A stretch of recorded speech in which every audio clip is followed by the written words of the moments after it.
Shalom a todos, bienvenidos a nuestro estudio de los jueves. Hoy nos encontramos en el día 24 del mes de Adar, mejor dicho, el día 24 del mes de febrero, que equivale al día 23 del mes de Adar Aleph. Y me complace informarles que mi hija cumple próximamente años. Estamos a 2 días de su cumpleaños, así que ya mismo llega a sus 5 añitos. Acabo de darme cuenta en el calendario. Y el tema que tenemos para hoy se titula Estamos viviendo los últimos días. Se supone que sea el tema del capítulo 12 de Mateo que dimos la semana pasada, pero por razones que le expliqué, no lo pudimos dar. Mejor dicho, no lo íbamos a repetir, pero basado en los acontecimientos que están ocurriendo en estos momentos, gracias por sus buenos deseos, en estos momentos consideramos muy necesario el tema. ¿Ok? Estamos nosotros viviendo en los últimos días. Pues mire, para responder la pregunta tenemos que definir primero qué son los últimos días. Y de acuerdo a la escritura, los últimos días son los días relacionados a la transición, a ver si estoy escribiendo bien, la transición de la era de los gentiles, el exilio de Israel. Israel sigue en exilio, si usted no lo sabía, pues lo sabe ahora. Israel sigue en exilio, no todo Israel ha regresado, Israel sigue en exilio. Esta transición de esta era a la era mesiánica, que significa el fin del dominio de los gentiles y el fin del exilio de Israel. ¿Ok? O sea que los últimos días es ese proceso transicional de la era de los gentiles, que es el dominio de las naciones, el fin del exilio de Israel, a la era mesiánica, que eventualmente traería la entrada luego del Olam Haba. Escuche bien, el Olam Haba, lo estoy escribiendo con la H, sonido inglés. El Olam Haba o Olam Haba es el mundo por venir. Y el mundo por venir no es la era mesiánica, ¿ok? La era mesiánica es la era del reinado del hijo de David, ¿ok? Donde el reino de Israel sería restaurado, ¿ok? Y el Olam Haba es el nuevo mundo, la nueva creación, ¿ok? Son dos cosas bien diferentes. Así que explicando eso, vamos a empezar por lo más básico. Y eso es lo que se está comentando en los días recientes. Como ustedes saben, en la noche de ayer, mientras yo dormía, en otras partes del mundo era de día, o viceversa, estaba siendo bombardeado Ucrania por parte de los rusos por una situación política que tiene mucho tiempo. Yo no soy muy diestro en esto, pero voy a darle lo mejor que sé hasta el momento, en lo que respecta a la política. En un tiempo existió la Unión Soviética. La Unión Soviética era una de las potencias más grandes del mundo. Incluso era una amenaza al capitalismo, ¿ok? Porque la Unión Soviética representaba el comunismo y Estados Unidos representaba el capitalismo, ¿ok? Así que capitalismo americano, eh, y el comunismo soviético estuvieron un tiempo en conflicto. ¿Quién se imponía sobre quién? ¿Ok? Y la Unión de las Repúblicas Soviéticas, que es lo que representaba la sigla URSS, era un conglomerado de naciones que se habían unido, como en los Estados Unidos, se habían unido diferentes estados para convertirse en lo que se conoce hoy como los Estados Unidos. Con Mikhail Gorbachev, el comunismo, tal como se conoce en Rusia, en la Unión Soviética, desaparece. Y a la misma vez, este grupo este grupo de naciones que componían este grupo este conglomerado de uniones, mejor dicho, conglomerado que se convierte en la Unión Soviética, comienza también a dividirse. En un tiempo, Ucrania perteneció a este grupo de uniones de repúblicas soviéticas. Y con el aparecimiento de Vladimir Putin, un personaje muy interesante, y a mí me llama muchísimo la atención la figura de Vladimir Putin para la gente que practica la fe hoy en estos tiempos, no todos, pero específicamente mucha gente de las raíces hebreas que presentan a Vladimir Putin como el hombre antiélite mundial. Y la élite mundial le tiene miedo a Vladimir Putin. Y porque él les va a quitar a ellos el dominio del nuevo orden mundial. Y así piensan todos esos disparates y obviamente los que están diciendo eso no saben lo que están diciendo. Vladimir Putin entra al poder después de participar en la milicia de lo que era la Unión Soviética o de Rusia. Y él tiene una agenda en mente y él dice que el error más grande que cometió la Unión Soviética fue deshacerse, que no debió suceder eso. Y por eso es que dentro de su agenda está restablecer lo que una vez fue una potencia mundial. Y esa es su agenda, eso es su agenda, ¿ok? Vladimir Putin no está en contra de las élites mundiales, ni las élites mundiales tienen miedo, si podemos decirlo así. Simplemente que el conglomerado capitalista que está dominando el mundo entero ve este individuo como una amenaza a sus intereses, nada más que eso. Recuerde que detrás de cada decisión humana hay una agenda personal de cada de ellos, ¿ok? Así que después de ese breve resumen que estoy dando, que no estoy dando para efectos de la data, no iré detalles por detalle.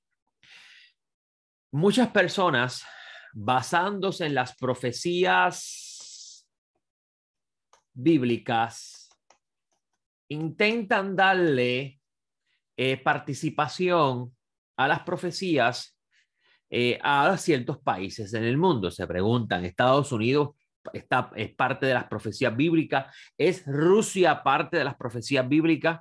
Y usted va a ver que ciertos grupos le adjudican a Rusia ese sentido profético de Gog, que sería el rey o el presidente de Rusia, en este caso, Putin sería Gog, y Magog sería Rusia y todos sus aliados.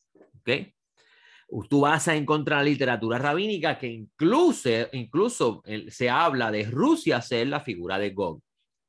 Obviamente tiene que tener en cuenta en qué periodo del tiempo se está hablando, porque eso es muy importante. En el periodo del tiempo no se hablan de estas cosas.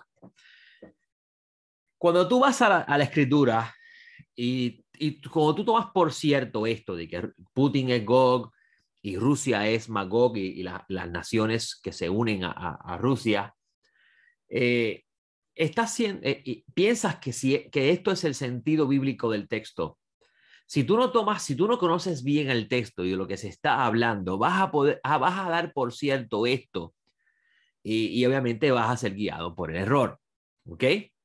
Y pues obviamente si tú le preguntas a un ruso que vive en Rusia, que practica la fe, si Estados Unidos es Gog, y te va a decir que sí. Y si, mejor dicho, el presidente es Gog y Magog es Estados Unidos, te va a decir que sí. ¿Por qué te va a decir eso? Porque están mirando la profecía desde el punto de vista para ellos. Ellos son los buenos y Estados Unidos son los malos. Y para el norteamericano, Rusia son los malos y ellos son los buenos. Y nosotros estamos siendo influenciados por este mismo pensamiento cuando leemos las escrituras, si no tomamos en cuenta lo que se está hablando. Y esta es la importancia. ¿De qué se está hablando aquí? ¿Ok? La guerra de Gog y Magog que aparece en el libro de Ezequiel no tiene nada que ver con lo que estamos viviendo en el tiempo presente, ni, escuche bien, ni ocurrirá antes de la venida del Mesías. ¿Ok?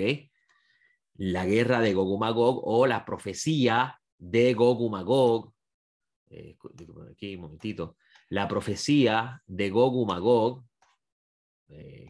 Gog y Magog, que se encuentra en Ezequiel capítulo 38, si no me equivoco, al 39. Déjame ver si estoy correcto. Ezequiel 38 al 39, sí, 38 al 39. Esta profecía de 38 y 39 de Ezequiel hay que leerla dentro de su contexto y tomando en cuenta que el rollo de Ezequiel es un rollo uniforme. ¿Ok? El rollo de Ezequiel es un rollo uniforme. Una de las grandes cosas que el santo bendito sea me ha permitido comprender en estos últimos tiempos que estoy viviendo de estudio bíblico es la necesidad de leer los libros dentro del marco de su construcción. Me explico. No se puede tomar un texto aislado de la escritura para hablar de un tema particular sin tomar en cuenta lo general de donde se está tomando el texto. Si no se toma en cuenta el marco general de la narración,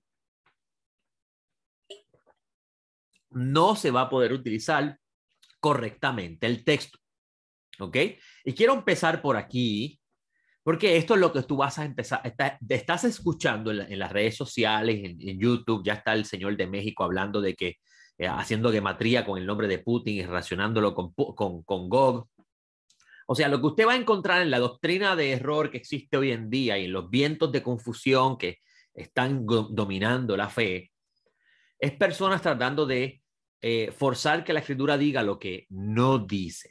Y por eso es que esta clase de hoy, que va a ser de 1 hora, se va a concentrar en esta pregunta. Estamos viendo los últimos tiempos y cómo, basado en esa pregunta, podemos ver si Gog y Magog realmente está relacionado a este tiempo.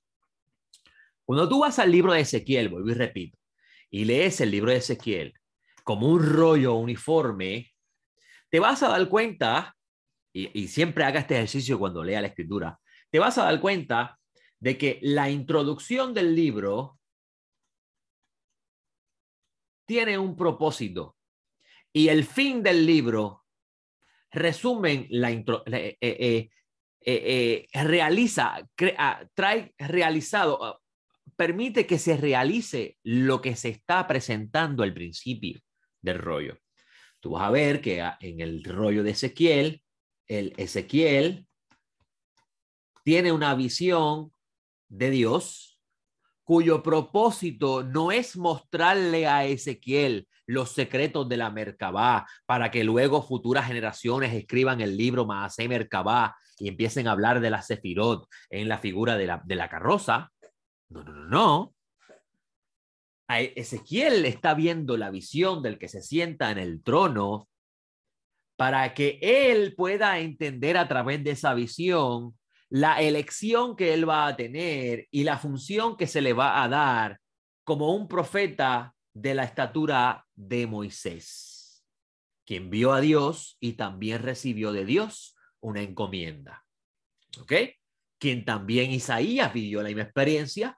Pues si tú miras el capítulo 6 de Isaías, antes de señalarse el pecado a Israel, en los capítulos 1 al 5, en el capítulo 6, vas a encontrar que Isaías ve la visión de el que está sentado en el trono, en el templo, y luego que ve esa visión, en los cielos dicen, ¿a quién enviaré? Y Isaías dice, heme aquí, envíame a mí. Y Isaías es el profeta encomendado a hacer la función que está narrado en esos capítulos de ese rollo de Isaías, que también vas a ver lo mismo en Ezequiel. En Ezequiel se le va a dar a una encomienda y esa encomienda va a ser, entre otras cosas, revelar lo que se le ha dado a conocer. Se le va a hablar del pecado de Israel, se le va a hablar a él se le va a mostrar los pecados ocultos del pueblo, ¿ok? A la misma vez se va a hablar de los líderes, cómo trataron a las ovejas, y después inmediatamente se va a hablar de cómo el Eterno no va a permitir que el exilio de Israel sea para siempre, sino que Israel sería restaurado, el Valle de los Huesos Secos, donde con el restablecimiento, con la vuelta a vida del pueblo, vendría también la restauración de las dos casas, ¿ok? Que son los dos reinos de Israel, donde volvería otra vez la monarquía. Esos son los capítulos 36 y 37. Inmediatamente se brinca al 38 y 39, donde se habla de Gog u Magog. Y en estos capítulos de la restauración. ¿Ok? En los capítulos anteriores, los juicios a las naciones. ¿Ok? Y al final vas a ver que está Yud-Hei Vav-Hei con su pueblo en la tierra de Israel. ¿Ok? Ahora nos vamos a concentrar en esta parte del libro, porque vamos a ver por la lectura uniforme del texto que el propio Ezequiel nos va a presentar lo mismo que nos presenta Revelaciones. Gog u Magog ocurre después de la restauración de Israel. No ocurre antes de la restauración de Israel. ¿Qué significa la era mesiánica? Recordemos que a Yeshua le preguntan los discípulos: Señor, ¿restaurarás el reino de Israel en este tiempo? Yeshua le dice: no quedan ustedes saber los tiempos y las ocasiones que el Padre dejó en su sola potestad. O sea, que el Mesías le dice a sus discípulos: solamente el Padre sabe cuándo ocurrirá la restauración de Israel. Claramente, esa respuesta del Mesías va a la par con: nadie sabe el día y la hora, ni los ángeles del cielo. Recuerden esas palabras de Yeshua en Mateo 24, si no me equivoco. Nadie sabe el día y la hora, ni los ángeles del cielo, sino el Padre solamente. ¿De qué día y hora estaba hablando Yeshua? Del retorno del Hijo del Hombre. ¿Ok? Del retorno del Hijo del Hombre, que viene a la mano con el restablecimiento del reino de Israel, porque el Mesías se sentará en el trono de David, su padre. ¿Están conmigo hasta aquí? ¿Entienden lo que estoy diciendo hasta aquí? Y esa pregunta se la hacen Hechos 1 a Yeshua. Entonces, si es con el retorno del Mesías que ocurrirá la resurrección de los muertos, ¿se acuerdan la visión del Valle de los Huesos Secos? Que se habla ahí de la resurrección de Israel. E interesantemente ahora, por causa de la apertura a las naciones, nosotros participamos de esa resurrección. Esa es la visión del Valle de los Huesos Secos, donde Hashem se le muestra a Israel, que si Israel aún muriendo, los hijos de Israel aún muriendo en el exilio, Hashem no los olvidará y los traerá de vuelta.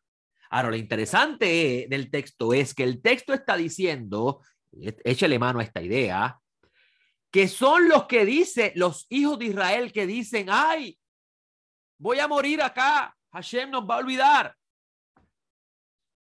No está diciendo el pecador eso, ¿oyó?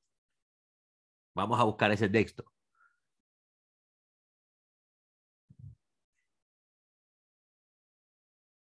Vamos a leer este texto. Capítulo 37. Perdóname. 37. Y vamos a leerlo completo. Hasta el versículo 14, ¿ok? Vamos a leer. Dice: la mano del Eterno vino sobre mí y me sacó en el espíritu del Señor, y me puso en medio de un valle que estaba lleno de huesos. Los rabinos, que les gustan mucho especular con las cosas, dicen: estos son los huesos que murieron cuando salieron de Éxodo, los hijos de Efraín que murieron. Incluso yo enseñaba eso, porque lo leí de la literatura rabínica, que cogieron por el camino que Hashem dice que no los iba a llevar por ahí, y los mataron los filisteos. ¿Cuántos de ustedes escucharon esa historia? Que incluso yo mismo la enseñaba. Porque los rabinos tienen algo muy interesante. Y escúcheme bien, yo no estoy en contra de ellos, de lo más mínimo. Más que entiendo su mundo. Y Baruch Hashem por eso. Porque realmente es el Eterno que me ha permitido entender esas cosas.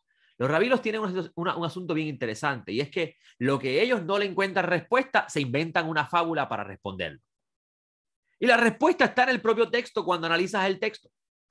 Este texto del capítulo 37 de Ezequiel está ocurriendo en el tiempo que Israel está viviendo en el exilio. ¿Ok? Están viviendo en el exilio. Y Hashem le muestra todos los que han muerto por causa del exilio. ¿Ok? Dice, y él me hizo pasar en derredor de ellos, y eran muchísimos sobre la superficie del valle, y aquí estaban muy secos.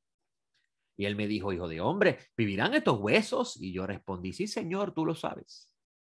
Entonces me dijo, profetiza sobre estos huesos y diles, huesos secos, oíd la palabra del Señor. Así dice el Señor Dios a estos huesos. He aquí haré entrar en vosotros espíritu y viviréis. Y pondréis tendones sobre vosotros y haré crecer carne sobre vosotros y os cubriré de piel y pondré espíritu en vosotros y viviréis y sabréis que yo soy el Eterno. Interesante esas palabras del Santo Bendito sea, porque en este texto a Ezequiel se le revela el misterio de la resurrección de los muertos.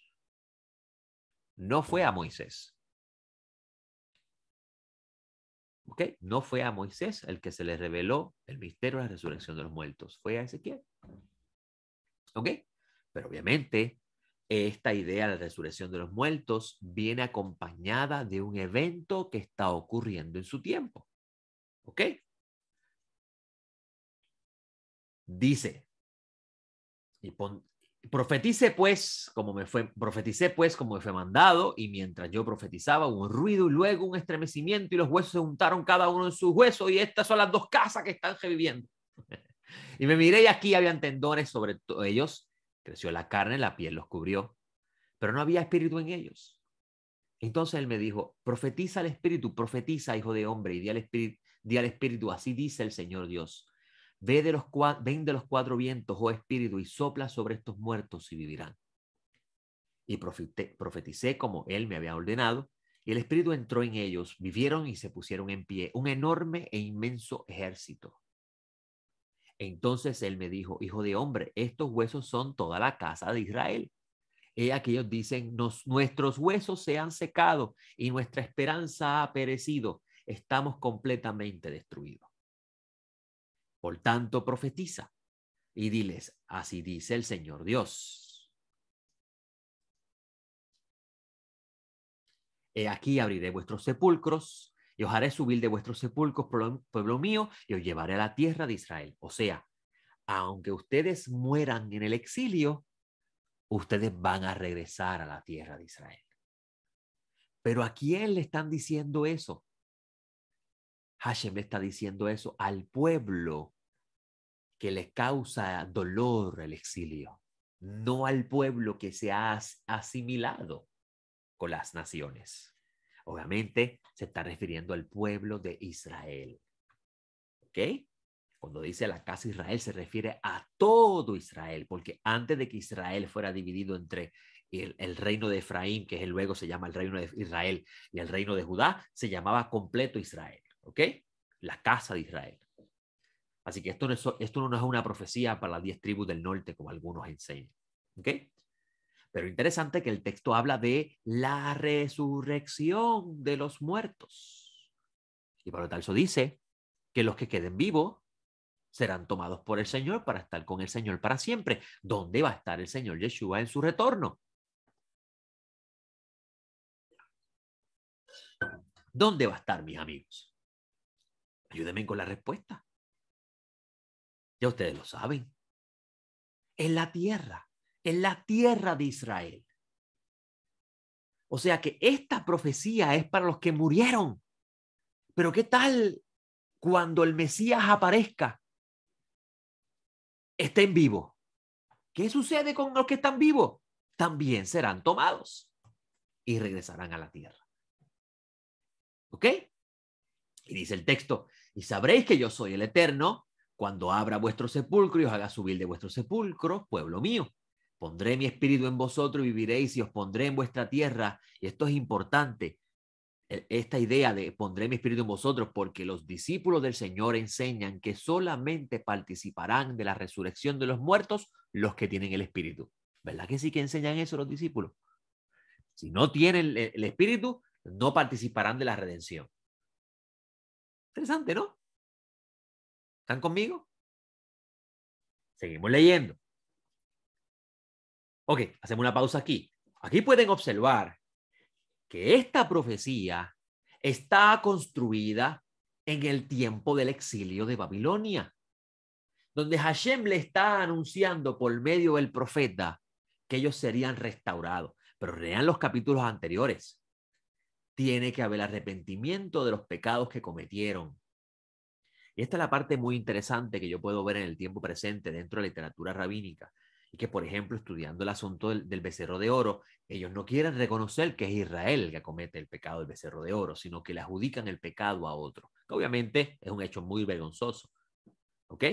Pero observen que aquí se está hablando de una profecía dentro del plano general del rollo que gira alrededor del retorno de Israel a su tierra, que por eso vas a encontrar que a partir del versículo 15 se habla de las dos varas convirtiéndose en una sola.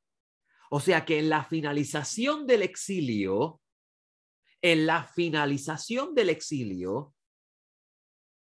lo que fue dividido será unificado y estará el Mesías con ellos para siempre. Por eso es que no enseñamos en este ministerio qué es lo que está ocurriendo hoy con respecto al el deseo de muchas personas vivir una vida judía, es la restauración de las dos casas, en lo más mínimo, porque ninguno de las dos casas celebraba Pesas como lo celebran hoy en día. ¿Ok? Entonces, luego de explicar eso, vamos a ver que Hashem le dice que pondrá a David y Hashem estará con ellos para siempre. Lo que nos debe llamar la atención con respecto a esta profecía de la restauración es que parece ser que en un principio el plan de Hashem, escuche bien, era el siguiente: la era mesiánica y el Olam Haba eran uno, Ejad, no estaban separados. La era mesiánica y el Olam Haba estaban unificados. ¿Ok? Aquí entra la importancia de tener en cuenta al profeta en su tiempo. No es hasta la aparición del segundo Isaías que comienza a hablarse de cielos nuevos y tierra nueva. Recuerden que Ezequiel está teniendo esta visión entre los cautivos que están siendo llevados a Babilonia. Esa es la introducción del capítulo 1. O sea que el segundo Isaías está escribiendo después de Ezequiel. ¿Ok? Y el segundo Isaías está hablando de cielos nuevos y tierra nueva.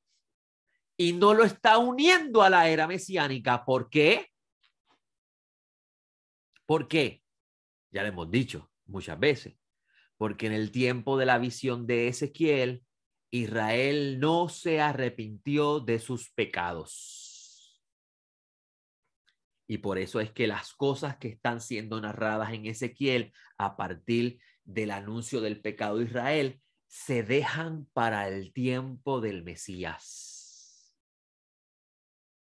¿Me entienden hasta aquí? Donde el Mesías hará que lo que vio Ezequiel se cumpla. El problema que tenemos con las profecías es que nosotros queremos que la profecía ocurra tal como está escrita y no lo que el mensaje de la profecía. Ok, me preguntan, ¿a qué se refiere con el segundo Isaías? Todos nosotros venimos de la tradición cristiana de la iglesia, donde nos dicen que por ejemplo, que todo lo que escribieron los profetas es Dios poseyendo al profeta para escribir eso. Y entre ellos está también la idea de que Isaías es el autor de todo el rollo de Isaías. Pero cuando analizamos el rollo de Isaías nos damos cuenta que no, que aunque esas profecías están en el rollo de Isaías, Isaías original no es el autor absoluto del rollo en su totalidad. Así que cuando decimos el segundo Isaías, nos estamos refiriendo al rollo de Isaías, al libro de Isaías, simplemente que estamos hablando a partir de los capítulos que están relacionados a la restauración de Israel, que es el segundo Isaías, y hay, incluso se dice que hay un trito Isaías, un tercer Isaías, donde él habla, ese tercer Isaías es el que habla de los capítulos 56 en adelante. Y está el segundo hablando de los capítulos 42, si no me equivoco, en adelante, si la memoria no me falla. ¿Ok? Y ese texto de cielos nuevos y tierra nueva se encuentra en el capítulo 65. ¿Ok? Donde si tú lees, está hablando de cosas que está haciendo el pueblo en el tiempo de él, cometiendo pecados. ¿Ok? Ahora, regresamos aquí. Si usted observa, el libro de Ezequiel te va a decir que después de la restauración de Israel ocurre Gog y Magog. Y después de Gog y Magog ocurre la restauración del templo y la distribución de la tierra. ¿Ok? Pero escuche bien. Esto está ocurriendo en el tiempo de la visión de Ezequiel. Por eso es que cuando usted tiene este orden en la mente y vas al libro de Revelaciones, te vas a dar cuenta que la restauración de Israel ocurre en la era mesiánica. Gog y Magog ocurre antes del Olam Jabá. O sea, Gog y Magog ocurre antes del Olam Jabá. Y cuando llega el Olam Jabá, no hay templo. No vi santuario en ella. ¿Se acuerdan ese capítulo de Revelaciones? Por eso es que exactamente, Richie Rivero, estas personas, y yo puedo entender el mundo rabínico. Recordemos que para el mundo rabínico el Mesías no ha llegado.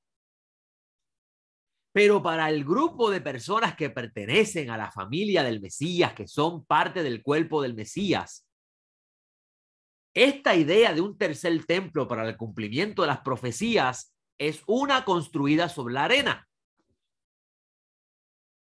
No hay necesidad de un tercer templo para que el Mesías venga. No hay necesidad de un tercer templo para que se cumplan las profecías. No hay. El problema de esto es que quieren adjudicar Mateo 24 al tercer templo, porque recuerda que tiene que ocurrir la abominación desoladora. Y pasan por alto que cuando Yeshua dijo esas palabras, todavía la abominación desoladora que ocurrió en el tiempo de los romanos no había ocurrido.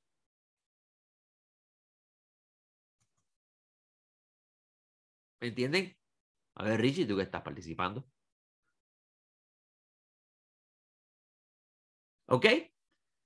Vamos a ver que Yeshua dice, ningún trazo de la ley ni de los profetas pasará hasta que se cumplan.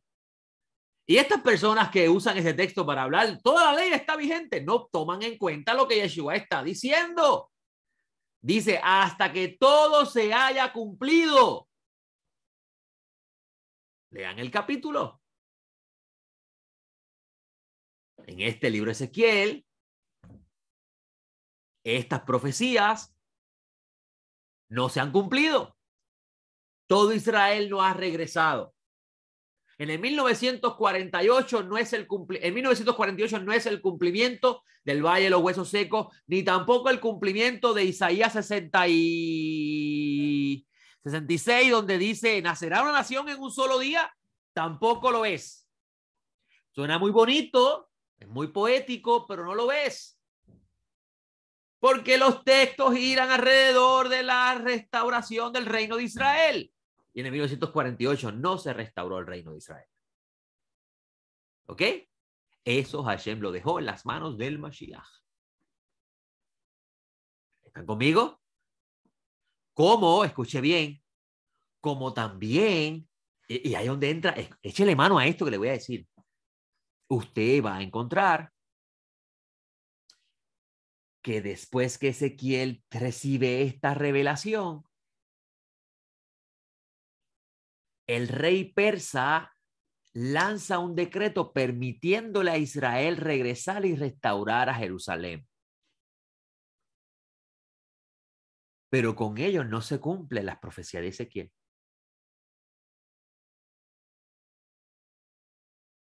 ¿Ok? Con ellos no se cumple las profecías de Ezequiel. Incluso ese texto de Isaías 45 es sumamente importante porque te está diciendo, ese texto de Isaías 65 te está diciendo claramente en qué tiempo él está hablando. Oh, no, por favor, no me diga no me venga a decir estas cosas que habíamos escuchado cuando estábamos en la iglesia. Lo que pasa es que Dios ya le había revelado el nombre a Isaías de Ciro. No, no, eso no funciona así. No, o sea, Ciro no ha nacido y Hashem ya está ya hablándole. Exactamente ocurrió con el decreto de Artajerjes. ¿Ok? Y lo mismo que pasó en el 1948 pasó en ese tiempo. Regresaron. ¿Quién le cedió la tierra a ellos? Las Naciones Unidas.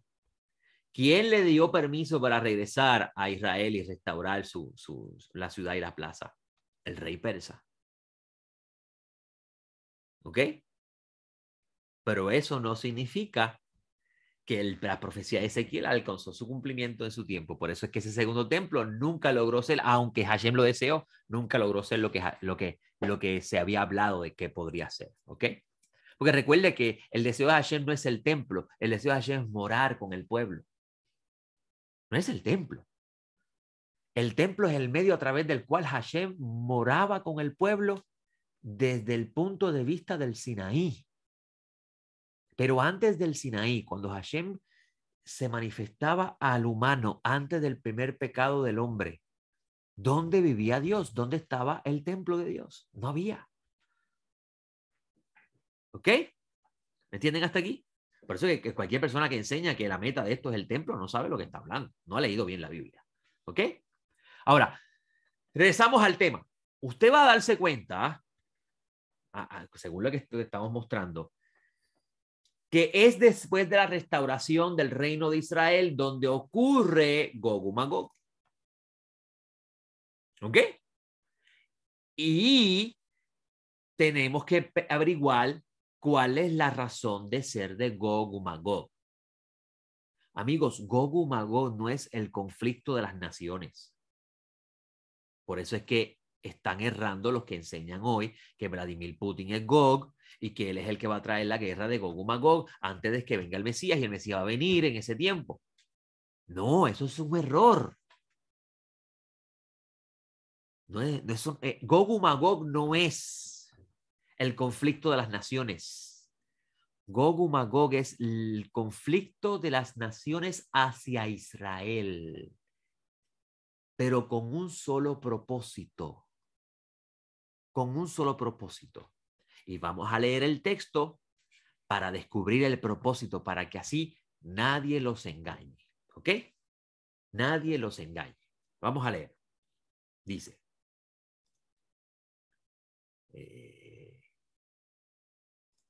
¿Ok? Escuche bien esto. Dice. Vino a mí la palabra del Eterno diciendo, hijo de hombre, pon tu rostro hacia Gog, de la tierra de Magog, príncipe de Ros, Mesec y Tubal, profetiza contra él. De seguro, amigo, en este tiempo, este grupo de naciones con este hombre era un personaje, un personaje muy importante en esa región en ese tiempo. ¿Ok? Te haré dar huerta, pondré garfios en tus quijadas y te sacaré con todo tu ejército, caballos y jinetes, todos ellos bien equipados, una gran compañía con pavés y escudo, todos ellos empuñando espada. Miren qué interesante. te sacaré con todo tu ejército. ¿Quién está hablándole a él? Hashem. ¿Ok? Hashem es el que va a hacer el que Gog salga con todo su ejército. Con él van a estar Persia, Etiopía, Fut con ellos, todos con escudo y yelmo. Gomer con todas sus tropas, Vestor, Gamá, de todas las partes remotas del norte, con todas sus tropas, muchos pueblos están contigo. O sea, Hashem va a incitar a Gog y a todas las naciones con Gog con una sola intención. Vamos a analizarlo. Disponte y prepárate tú y toda la multitud que se ha reunido alrededor tuyo, y sé para ellos guarda. Al cabo de muchos días recibirás órdenes. Al fin de los años vendrás a la tierra recuperada de la espada, cuyos habitantes han sido recogidos de muchas naciones. ¿Quiénes son estos? Al cabo de muchos días recibirás órdenes. Al fin de los años vendrás a la tierra recuperada de la espada, cuyos habitantes han sido recogidos de muchas naciones en los montes de Israel, que habían sido una desolación continua.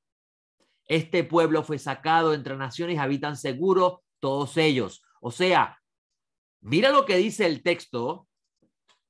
El texto está diciendo que Hashem va a incitar a Gog. ¿Quién es este Gog? No sabemos quién es. Con todas las naciones para ir a la tierra que vivía Israel, a atacar el pueblo que está viviendo en paz. Yo le pregunto, en estos momentos Israel está viviendo en paz y seguro. ¿Está viviendo en paz y seguro? Pues no puede ser Gog y Magog en este tiempo. Pero siga leyendo. Tú subirás y vendrás como una tempestad, serás como una nube que cubre la tierra, tú y todas tus tropas y muchos pueblos contigo. Así dice el Señor Dios, sucederá en aquel día que pensamientos vendrán a tu mente y concebirás un plan malvado. Y dirás, subiré contra una tierra indefensa, iré contra los que viven tranquilos, que habitan confiados, que habitan todos ellos sin murallas, sin cerrojo y sin puertas. Está hablando del pueblo de Israel viviendo tranquilo en su tierra. Para tomar botín y para proceder al saqueo, para volver tu mano contra los lugares desolados ahora poblados y contra el pueblo reunido de entre las naciones. Se recuerdan que en el capítulo 37 del Valle de los Huesos Secos, Hashem está hablando del retorno de Israel, y cuando habla de los dos palos que Hashem vuelve a convertir en uno, habla de la restauración de la monarquía y David estando en ella. ¿Se acuerdan de esa lectura? Que no leímos obviamente del todo. Ahora, con eso en mente, puedes leer y decir y darte cuenta que está hablando de ese periodo del tiempo cuando Israel regresa del exilio. Subiré contra una tierra indefensa, iré contra los que viven tranquilos, que habitan confiados, que habitan todos ellos sin murallas, sin cerrojos ni puertas, para tomar botín y para proceder al saqueo, para volver tu mano contra los lugares desolados, ahora poblados, y contra el pueblo reunido de entre las naciones que ha adquirido ganado, posesiones y que habita en medio de la tierra. ¿Lo ven ahí? Saba y Dedán y los mercaderes de Tarsis, con todos sus pueblos, te dirán, ¿has venido para tomar botín? ¿Has reunido tu compañía para saquear, para llevar plata y oro, para llevar ganado y posesiones, para tomar gran botín? Por tanto, profetiza, hijo de hombre, y di a Gog, así dice el Señor Dios. En aquel día, cuando mi pueblo Israel habite seguro, ¿no lo sabrás tú? Óigame, Señor mío, hasta en eso me atrevo a decir en este momento, los rabinos están errados, porque los rabinos dicen que Gog y Magog ocurrirá en este tiempo y no se dan cuenta que Israel no habita tranquilo. Pero no se vaya lejos.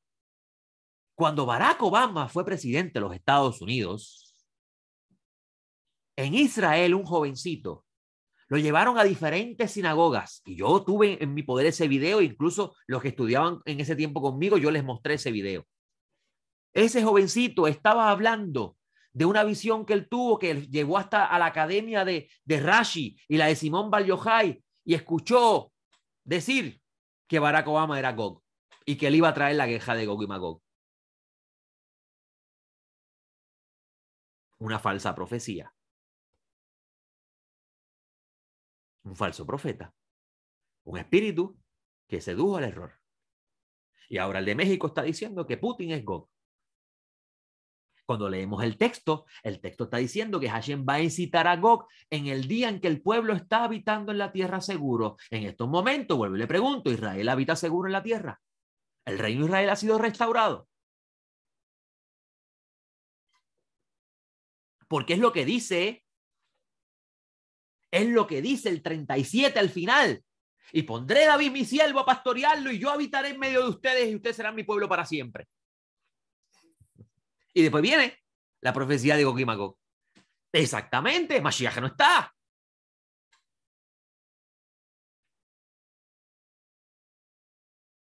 Por eso, Juan, sabiendo esto, porque Yeshua así se lo reveló en el libro de Revelaciones, él coloca a Gog y Magog al final de los 1000 años del reino del Mesías, cuando el pueblo habita tranquilo. Lea Revelaciones capítulo 20.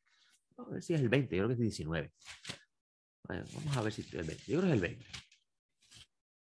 Sí, el 20. Léalo. Y se va a dar cuenta. Hashem amarra el Satán. No hay violencia en la tierra. Hay paz por 1000 años. Israel vive tranquilo. Miren lo que dice el texto. Habitan tranquilos, confiados, sin murallas y sin cerrojo. ¿Por qué no hay murallas ni cerrojo? Porque no está el ángel malvado, ni la influencia del ángel malvado para la gente hacer el mal, que robar, despojar, hurtar.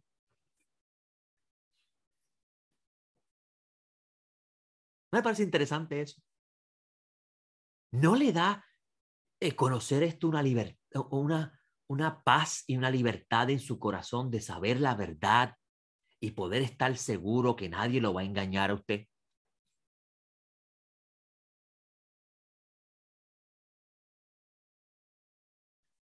Escuche bien. Vendrás de tu lugar de las partes remotas del norte. Tuve mucha gente contigo, todos montados a caballo, una gran multitud y un poderoso ejército. Y subirás contra mi pueblo Israel como una nube para cubrir la tierra. Sucederá que en los postreros días que te traeré contra mi tierra para que las naciones, escuche bien, ahora va a entender el propósito de Gog y Magog, para que las naciones me conozcan cuando yo sea santificado por medio de ti ante sus ojos, oh Gog. Oh, el capítulo dice al principio que Hashem es el que va a incitar a Gog, él es el que lo va a llevar. Y ahora en este capítulo, en este versículo que acabamos de leer, dice que Hashem lo está haciendo para que las naciones vean quién es él. Cuando mi nombre sea santificado por medio de ti ante tus ojos. Yo le hago una pregunta.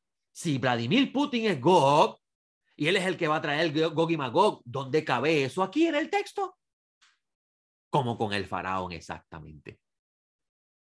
¿Dónde cabe? No cabe en el texto, amigo. Por eso es que si leemos el libro nadie nos engaña.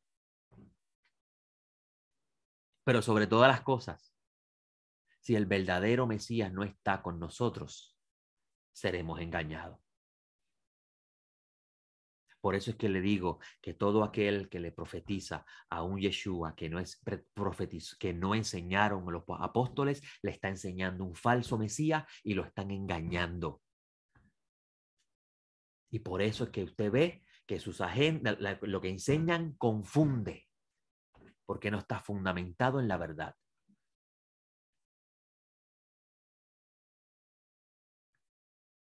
Ahora seguimos leyendo. Vendrás de tu lugar de las partes remotas del norte. Tú y mucha gente contigo. Bueno, eso lo leí ya, discúlpeme. Así dice el Señor Dios. ¿Eres tú aquel de quien hablé en tiempos pasados por medio de mis siervos los profetas de Israel, que profetizaron aquellos días durante años que yo te traería contra ellos? O sea que esto no es nada nuevo. De tiempos pasados Hashem habló de esto. Sucederá en aquel día cuando venga Gog contra la tierra de Israel, declara el Señor Dios que subirá mi furor y mi ira, y en mi celo y en el fuego de mi furor declaro que ciertamente en aquel día habrá un gran terremoto en la tierra de Israel. ¿Se dieron cuenta de eso? Cuando eso ocurra, Hashem va a hacer un estremecimiento de toda la creación tan terrible porque Él va a mostrar su poder al mundo. Pero si tiene, si le llama más la atención el texto, mire esta parte aquí abajo, porque tengo que avanzar para mostrarle otra parte aquí.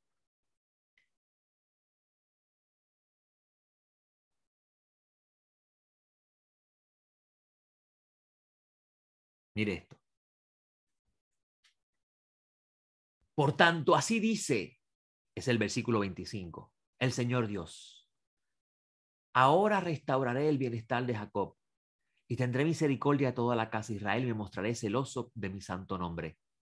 Y ellos se olvidarán su ignominia y todas las infidelidades que cometieron contra mí cuando habiten seguros en su tierra sin que nadie los atemorice.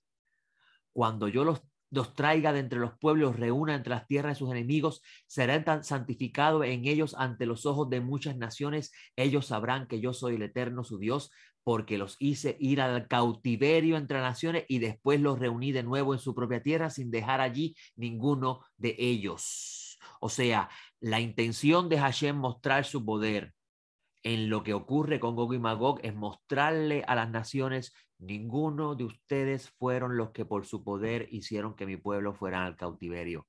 O sea, yo los hiero, yo los sano, yo los llevo al exilio, yo los traigo de regreso. Nada ocurre sin mi permiso. Esa es la intención de Gog y Magog. Por eso vas a leer en el libro de Revelaciones, capítulo 20, que en la era mesiánica el reino de Israel es restaurado. El pueblo vive en paz en la tierra. Hashem amarra al Satán, que es el que incita a las naciones. Porque observen el texto del capítulo 20, él sale a engañar a las naciones. O sea que el Satán es un servidor de Hashem. Y Hashem, con esa acción, al final de los 1000 años, hace fuego descender del cielo y consume a todo el mundo, y con esa acción muestra su poder. Y mira lo que dice: cuando los 1000 años se cumplan, Satán será suelto de su prisión y saldrá a engañar a las naciones que están en los 4 ángulos de la tierra, a Gog y a Magog, a fin de reunirlos para la batalla, cuyo número es como la arena del mar. Y subieron sobre la anchura de la tierra y rodearon el campamento de los santos y la ciudad amada, pero descendió fuego del cielo y los devoró. Así de sencillo.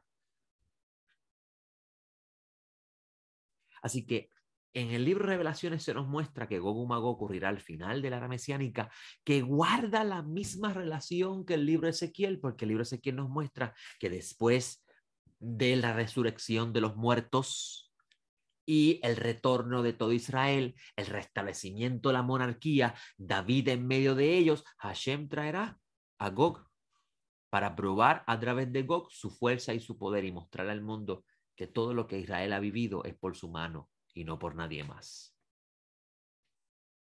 Así que nadie los engañe diciéndole otra cosa. ¿Ok? Ahora, luego de exponer esto y explicarle eso de la mejor forma más sencilla posible, con la propia escritura, viene la pregunta: ¿estamos viviendo los últimos días? Ok. ¿Estamos viviendo los últimos días? Sí. Desde el momento que el Mesías ascendió en los cielos, comenzaron los últimos días. ¿Ok? Desde el momento que el Mesías ascendió a los cielos, comenzaron los últimos días. Los discípulos desde ese momento comenzaron a enseñar a los que estaban allí presentes de que el Mesías podía regresar en cualquier momento y había que hacer arrepentimiento. ¿Ok? Y es Israel quien le tiene que dar la bienvenida al Mesías. ¿Ok? Es Israel el que tiene que darle la bienvenida al Mesías. Ahora va a tener sentido el evento del 1948. ¿Ok? ¿Por qué va a tener sentido el evento 1948? Porque en el 1948 Israel regresó y no todo, como no todos regresaron en el tiempo del exilio a Babilonia. Si usted lee el libro de Nehemías y Esdras, usted se da cuenta que no todos regresaron, que muchos se quedaron en Babilonia. Tanto es así que cuando se destruye el segundo templo, muchos de los que estaban en Israel fueron a Babilonia, porque allí habían judíos viviendo y los podían recibir. Eso es un dato histórico muy importante conocerlo. ¿Ok? En el 1948, el judío volvió a regresar a su tierra. No todos, pero parte de ellos regresaron. Y con ello se le otorga el pedazo de tierra que tiene en este momento, que no es la totalidad de lo que le dio el Eterno a Abraham. ¿Ok? Pero este evento es muy significativo. ¿Por qué?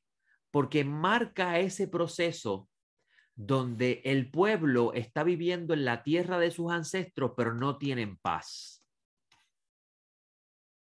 No tienen paz. ¿Ok? Pero no solamente no tienen paz, es que con la ausencia de paz trae consigo la necesidad del príncipe de la paz. ¿Quién es el príncipe de la paz?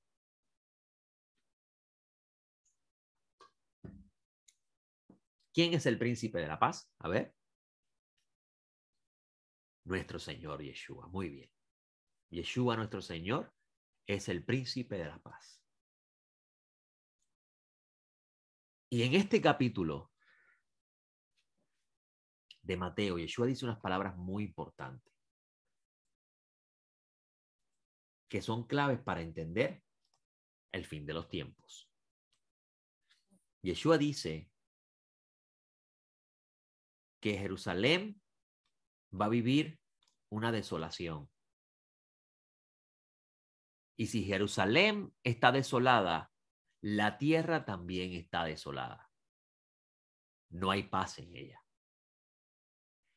Si tú lees ese texto de la profecía de Gog, tú te vas a dar cuenta que Hashem está diciéndole a Gog, la tierra que estuvo desolada ahora está habitada y sus habitantes viven en paz. Antes de que estuviese habitada, estuvo desolada. Y esa desolación vino a consecuencia de la ausencia de paz. La invasión de Nabucodonosor. ¿Ok?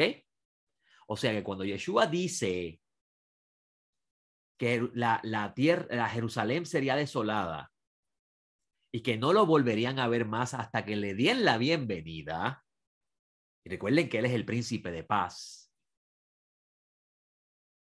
Yeshua está anunciando con esto que a partir de ese momento ese lugar no volverá a ser el mismo de lo que Hashem deseó que fuera, un lugar de paz. Y así hoy en día. Israel no tiene paz, Jerusalén no tiene paz, Jerusalén está desolada. ¿Ok? Por tanto, este evento 1948 es muy importante porque es parte del escenario que Hashem está estableciendo para la venida del Mesías. ¿Ok? ¿Cómo van a ser las cosas? Yo no lo sé, pero sí les puedo decir algo muy importante que se encuentra en la propia escritura. Si tú lees el libro de Ezequiel, de Zacarías, si tú lees el libro de Zacarías, el libro de Zacarías se hablan de los jinetes montados en los caballos. ¿Ok? De los jinetes montados en los caballos. Y en el capítulo, específicamente el capítulo, te voy a decir aquí rápido.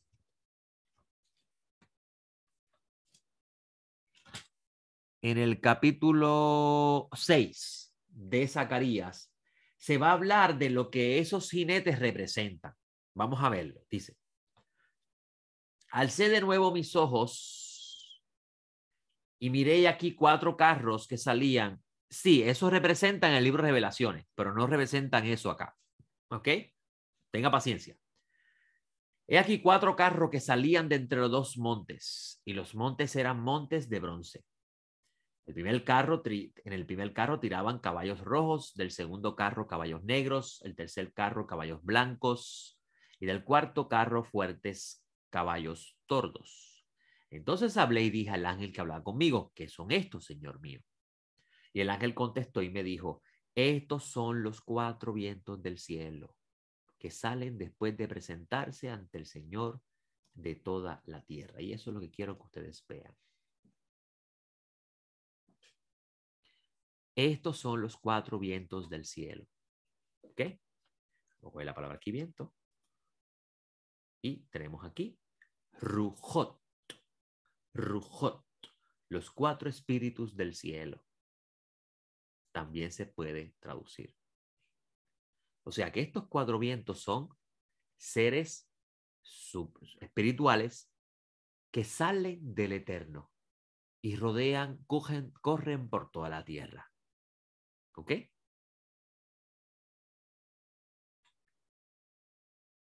Y ellos hacen una función según se le ordena. Es interesante que de ellos se hablan en el capítulo 1 de Zacarías y cuando se presentan le dicen al varón que estaba hablando con Zacarías, la tierra está en paz, no está pasando nada, todo está tranquilo. Es interesante notar cómo de estos 4 jinetes, que son 4 vientos, 4 espíritus, se habla en el libro de Revelaciones. Si tú vas al libro de Revelaciones y lees el capítulo 6, vas a ver un detalle de cada uno de ellos basado en la función que se le asigna desde el trono. Por eso es que yo no puedo comprender, y esto es una nota al calce, cómo hay personas que se enfocan tanto en darle poder al maligno en todo lo que tiene que ver con el fin de los tiempos y no se dan cuenta que es Hashem el que hace las cosas.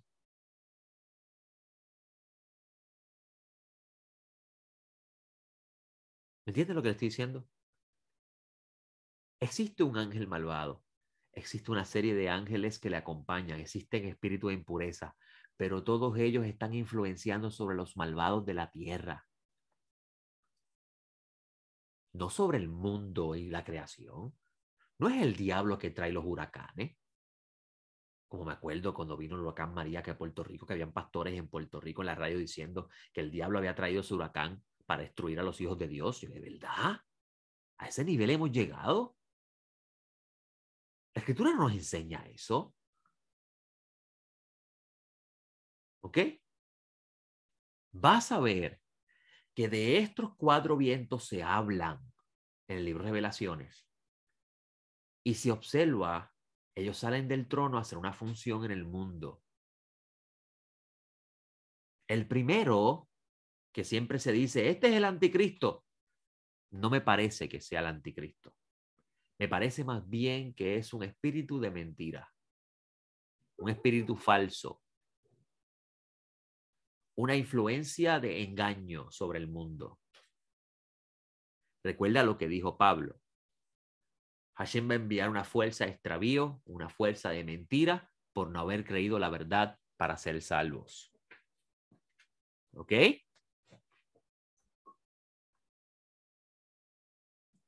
Así que a mí me parece más bien que este jinete del caballo, si estos 4 jinetes son son los mismos de quienes se hablan en el libro de Zacarías, entonces podemos decir que estos 4 jinetes son vientos, son espíritus. Espíritus, los 4 son espíritus que vienen de parte de Dios. Así lo muestra el libro de Revelaciones. Porque cuando abre el sello, abrió uno de los sellos, salen 4 seres vivientes, salen los 4 jinetes. Pues vienen de parte de Dios. ¿Verdad que sí? Como vemos también en el libro de Zacarías, que dicen que ellos salen del trono de Dios, rodean la tierra y regresan a Dios. ¿Ok? Y me parece que el primero está relacionado a eso que Pablo de Tarso dice, que se manifestaría en los días de la apostasía antes de la aparición del varón inicuo, que es la fuerza de extravío, la fuerza de mentira, que influenciará sobre aquellos que no quisieron aceptar la verdad para ser salvos. Después habla de un segundo sello, que ya hemos hablado de que si estos son los 4 espíritus que vienen de parte de Hashem, que corren por toda la tierra, este segundo sello que tiene un segundo ser viviente montado sobre él, o mejor dicho, un segundo jinete sobre un caballo, es otra fuerza espiritual más, que viene a quitar la paz de la tierra y que con esa ausencia de paz hace que los seres humanos se maten unos a otros. ¿Ok? Hay también un tercer sello que habla de otro jinete más y habla de algo que me llama muchísimo la atención, que yo lo había visto de un punto de vista y no fue hasta estudiando el Tanaj que vi algo que no me había dado cuenta. Y es este detalle, mire esto. Voy a buscar el libro de Segunda de Reyes.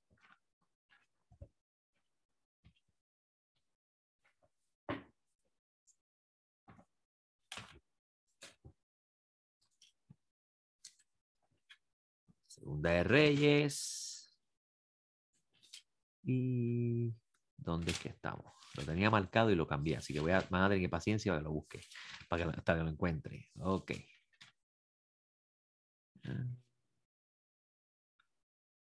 Ajá. Miren este texto de Segunda de Reyes.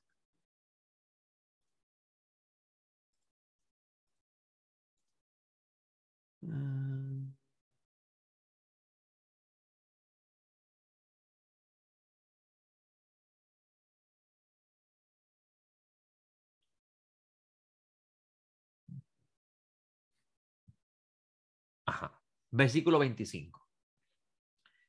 Segunda de Reyes 6, versículo 25. Miren este texto, dice. Después de esto sucedió que Ben-Hadad, rey de Asiria, reunió todo su ejército y subió y puso sitio a Samaria. Y una gran hambruna en Samaria, pues he aquí que la había sitiado hasta que la cabeza de un asno llegó a venderse por 80 piezas de plata. Está diciendo aquí que un animal se sobrevendió en su precio. Ese no era el precio normal de él. La hambruna provocó que los precios de los artículos se dispararan. Mira, interesante. Y un cuarto de cab de estiércol de paloma por 5 piezas de plata. O sea, se encarecieron los productos y para colmo de los colmos estos productos eran impuros porque estaban comiendo cabeza de asno. Obviamente la gran hambruna hizo eso. Tanto es así que luego se habla también de 2 mujeres que están, que el rey se encuentra con ellos y una de ellas está contendiendo porque ella estuvo dispuesta con la otra de dar su hijo para que se lo comieran un día y después otro día comerse el hijo de la otra y la otra no quiso darle el hijo. O sea, estaban viviendo un tiempo bien difícil, pero este versículo me llamó mucho, mucho la atención. ¿Ok? Incluso, míralo aquí el texto, el versículo 28. Usura, Richie Rivero, usura es prestar dinero con interés exagerado. Aquí se está inflando los precios por causa de escasez. ¿Ok? Dice la Torá que no le prestarás no le prestarás a tu prójimo con interés de usura, es decir, que vas a cobrarle en exceso por el dinero que le prestaste, por lo que le prestaste. Aquí está hablando de la alimentación. La ausencia de alimentos hizo que los precios se dispararan. ¿Ok? Estamos hablando de este tiempo. Y mire qué interesante que el próximo jinete del libro de Revelaciones está hablando de lo mismo. Un cuartillo de trigo por un denario, 3 cuartillos de cebada por un denario. Ahora, habla de no tocar el aceite ni el vino. Y a mí me llama muchísimo la atención el texto. ¿Por qué? Porque estudiando el mundo antiguo, descubrí lo siguiente. El trigo y la cebada son considerados los alimentos del pobre. Pero no todo el mundo podía tener aceite y vino en su casa. Eso solamente le correspondía a las clases altas que tenían capacidad financiera. Y aún así en el mundo antiguo lo vas a ver que incluso hay un aceite con olores que le derraman a Yeshua y dice Judas, esto se pudo haber vendido por una cantidad buena de dinero y cogerlo y darlo a los pobres. ¿Se acuerdan de ese texto? Porque eso no era algo muy común. ¿Ok? Y me llama muchísimo la atención, y escuche bien, es lo que yo puedo ver. Yo no estoy diciendo cómo son las cosas. Yo no sé cómo va a ser el final. No lo sé. Y lo importante para mí es saber que pasar por el filtro de la escritura lo que me enseñan. Si me dicen en estos momentos que lo que está pasando con Vladimir Putin y Rusia y Ucrania es Gog y Magog, por la escritura yo sé que eso no es así. ¿Ok? Ahora, ¿cómo van a hacer las cosas detalle por detalle? No, no creo que esa es la intención del Eterno. Pero sí Hashem nos va a dar luz con respecto a cosas. ¿Ok? Y de la misma forma que en el tiempo pasado, como les cité ese texto de Segunda Reyes, están viviendo un tiempo bien difícil, donde ese rey de ese capítulo, en el versículo 26, él estaba caminando con las vestiduras de realeza y cuando se rasga por dentro tenía las vestiduras de dolor. O sea, estaba tapando su realidad. Él estaba presentándose al pueblo que todo estaba bien, pero por escondido estaba guardando luto y dolor por lo que está pasando. Pero eso lo estudiaremos en su momento. Ahora, lo que quiero que ustedes vean que este próximo caballo que se habla aquí tenía una balanza y vas a encontrar, sí, sé quién es esa persona que enseña eso y eso es un sendo disparate porque en el momento que esto está ocurriendo no existía el comunismo, ni el color rojo se identificaba con el comunismo. ¿Ok? Eso es algo moderno. Y recuerde que cuando vamos a leer la escritura e interpretarla, tenemos que entenderla como los antiguos lo entendían. ¿Ok? Y el comunismo no existía en ese tiempo. Ok, y sé de quién está hablando.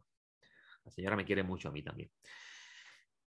Miren este detalle. Tenía una balanza en su mano. ¿Qué se hace con la balanza? Se pesan.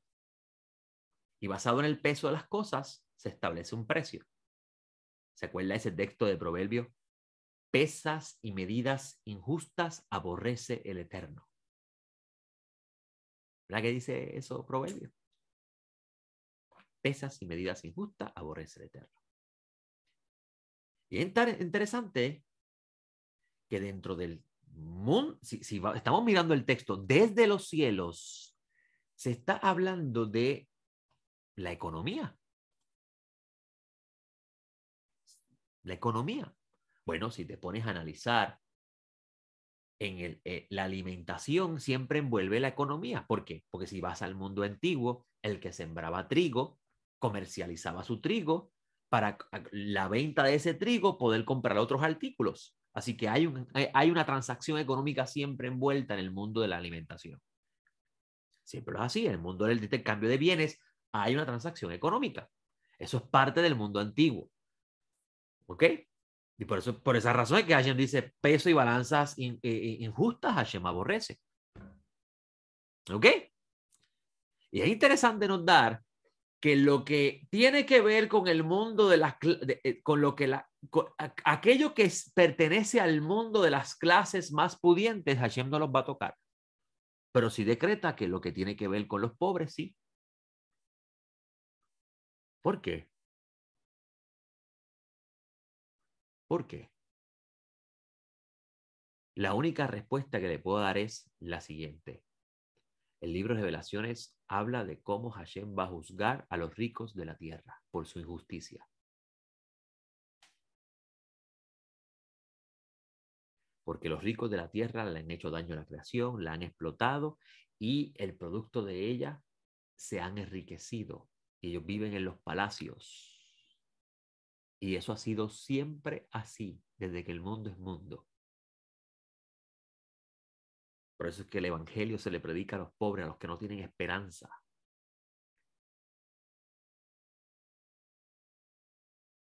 Así que no estoy diciendo que esa sea la interpretación del texto, pero me llama muchísimo la atención que si vamos a hacer la pregunta, ¿estamos viviendo los últimos días?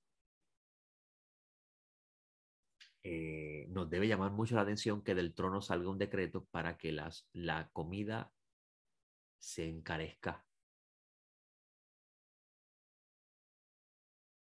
La comida se encarezca. Y le pregunto, ¿estamos viviendo unos tiempos donde la comida cada vez está más cara?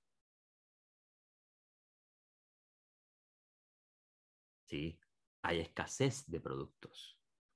Ahora con esto que acaba de suceder en Ucrania, esta mañana me monté en la bicicleta estacionaria que tenía y acostumbro a poner un canal de inversiones para saber qué está pasando en el mundo.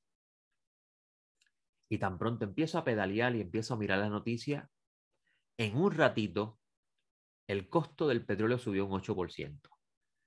El costo del maíz subió un 8%. El costo del trigo subió un 8%.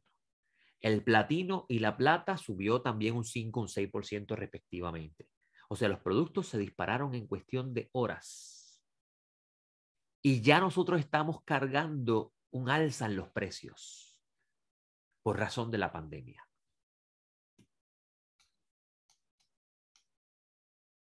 Y entonces nos preguntamos, ¿es la pandemia creación del hombre? Bueno, eso que creen las teorías de conspiración, sí.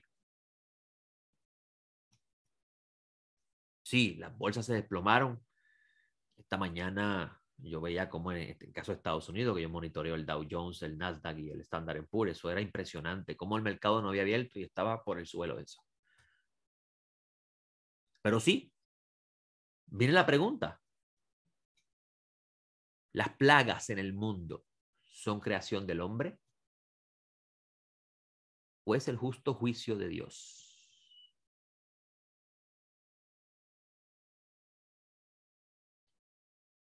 Para aquellos que creen en la teoría de conspiración, pues van a decir que el COVID es un invento del hombre para traer el nuevo orden mundial, la vacuna y el chip, que claramente cuando analizamos el concepto de la marca de la bestia se va a dar cuenta que la vacuna ni el chip, ese es el tema tratado ahí. Otra mentira más que seguimos creyendo. Sin embargo, cuando vamos a la Biblia nos enseña desde el principio que todas las veces que la tierra era herida con muerte por plagas, por animales o catástrofes naturales, era la mano de Dios trayéndola. Y si miras el cuarto sello, es otro viento más que lo acompaña la muerte y la destrucción. Y tenía permiso para acabar con por cada 4 humanos, uno. Trae la espada, hambre, pestilencia y fieras de la tierra.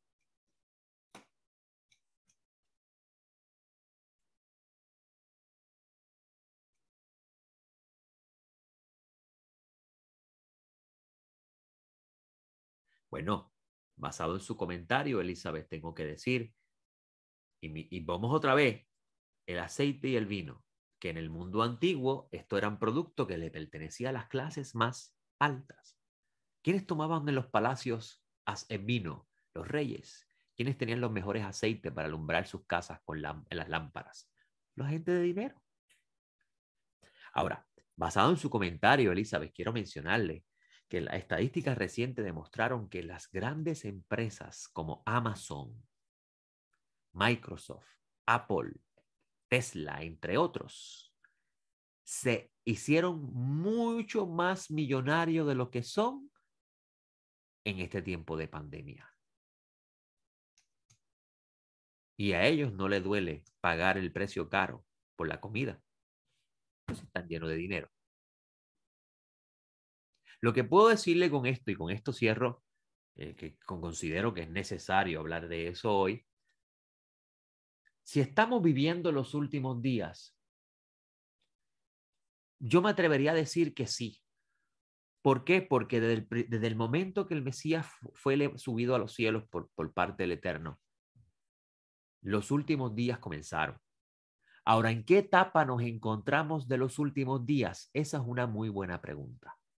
No lo sé, pero sí le puedo decir que lo que tenemos ante nuestros ojos es una evidencia clara de que nosotros tenemos que prepararnos, porque el rey viene y viene por una novia limpia. Ese es mi mejor consejo. En vez de estar buscando cómo sobrevivir, construyendo bunkers o almacenando comida o buscando, haciendo un backpack para irse corriendo a huir a los montes cuando por si acaso vienen estas cosas, estos cataclismos mundiales o aprieta un loco el botón de la bomba nuclear, yo tengo que decirle lo siguiente con respecto a las bombas nucleares. Yo, José Otero, siervo del Dios Altísimo, creo con perfecta fe que así como esa generación del diluvio, Hashem intervino para que la humanidad no desapareciera por causa de la inmoralidad y la injusticia, Hashem no permitirá que un ser humano estalle bombas nucleares para acabar con la humanidad. No lo va a hacer. Mashiach va a venir antes de que eso ocurra. Hashem no va a permitir que su creación sea borrada. No lo va a permitir. Así que en esa parte estoy tranquilo. Entonces, en vez de estar preocupándonos por mochila, bunkers, almacenar comida, preocupémonos por almacenar nuestras almas, almacenar en nuestras almas el aceite necesario para cuando venga el novio tengamos suficiente en nuestras lámparas. Con este tema lo dejo hoy. Creo que valió la pena. Lo voy a compartir en YouTube, va a estar en la página web en otros estudios y se va a colocar también en la radio. Los veo entonces este próximo Shabbat, donde vamos a estudiar la porción Vayaquel, así que por lo demás me despido. Que tengan excelente resto de la noche, que Adonai nos dé mucha paz, mucha fuerza y sobre todas las cosas, entendimiento para poder discernir lo verdadero entre lo falso en este tiempo reciente, pues muchos falsos profetas han salido al mundo. ¿Ok? Un abrazo a todos. Shalom.